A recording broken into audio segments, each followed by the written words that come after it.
M बाबू Tanoli Islamic studio से इंतहाई ज़रूरी अहम तवज्जो तलब मसाइल लेकर मैं हाजिर होता हूँ। आखिर तक वीडियो को देखेंगे तो आपको समझ आएगी।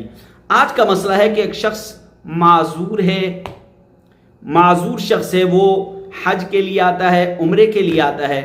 पहली बात यह है कि वो तवाफ़ कैसे करेगा, तो अच्छी तरह याद कर लीजिए, समझ लीजिए कि अगर वो इस्तिताअत रखता है, ताकत रखता है, क़ुव्वत रखता है चलने की, बनफ्से नफीस बज़ाते खुद चल कर तवाफ़ करने की, तो बेहतर अफजल ज़्यादा सवाब वाला अमल ये है कि वो खुद अपने कदमों से चल कर तवाफ़ करे।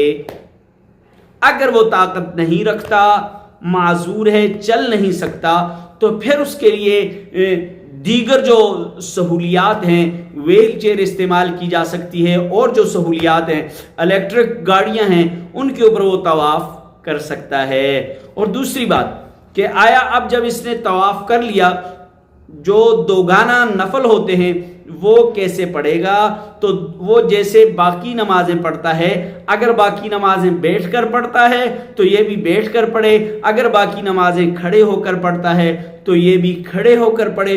उम्मीद है कि ये मुख्तसर और अहम मसला आपको समझ आ गया होगा। अस्सलामु अलैकुम।